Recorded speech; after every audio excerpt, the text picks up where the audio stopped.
ఇక్కడ కనిపిస్తుంది కదా, ఇదే కొండగట్టులోని హనుమాన్ ఆలయము. ఈ గుడికి చాలా ప్రాముఖ్యత ఉంది. అంటే ఎవరికైనా హెల్త్ బాగాలేకపోయినా, లేకపోతే భూత ప్రేత పిశాచాలు అవి పట్టి పీడిస్తున్నాయని అలా డౌట్ ఉన్నా ఇక్కడికి వచ్చి దీక్ష చేస్తారు. అంటే 11 డేస్ కానీ 21 డేస్ ఇక్కడే ఉండి డైలీ స్నానం చేసిన తర్వాత వచ్చి హనుమాన్ని దర్శించుకుంటారు.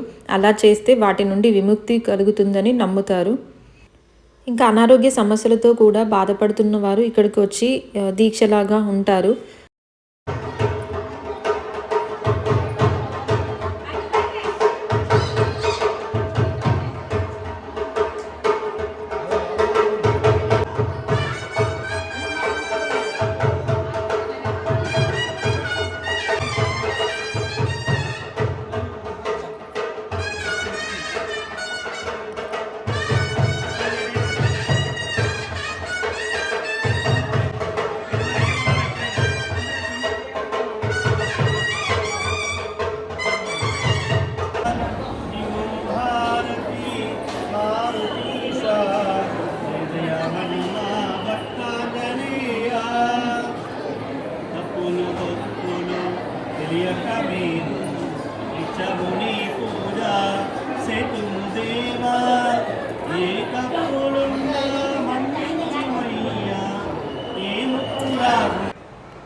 వేరే టెంపుల్స్లో ఎలా అయితే సత్యనారాయణ వ్రతము, వెహికల్ పూజలు అలా ఉంటాయో కొండగట్టులో ఇక్కడ కూడా అలా పూజలు ఉన్నాయి.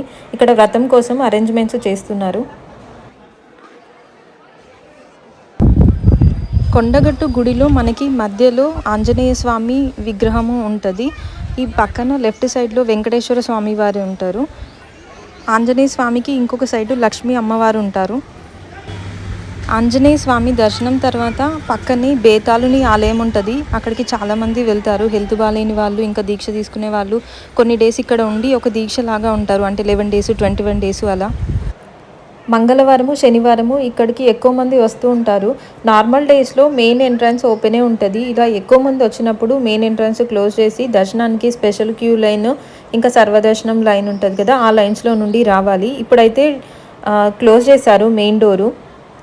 దర్శనం వచ్చే క్యూ లైన్లో నుండి వీళ్ళందరూ లోపలికి వచ్చి దర్శనం చేసుకొని ఇది ఎగ్జిట్ ఇటు సైడ్ నుండి బయటికి వెళ్ళాలి. కొండగట్టుకు వెళ్ళే దారిలో ఆ కొండగట్టు వెళ్ళిన ఆ గుట్ట పైన మనకి ఎక్కువగా వానరాలు కనిపిస్తూ ఉంటాయి. ఇక్కడ గుడిలో ప్రసాదంగా లడ్డు, పులిహోర ఉంటుంది. హనుమాన్ జయంతి అప్పుడు ఎక్కువగా రష్ ఉంటుంది. అలానే హనుమాన్ దీక్ష తీసుకుంటారు కదా సమ్మర్లో, ఆ టైంలో కూడా ఎక్కువగా ఉంటారు ఇక్కడ పబ్లిక్. మరి హాలిడేస్ ఆ టైంలో ఎక్కువగా ఉంటారు.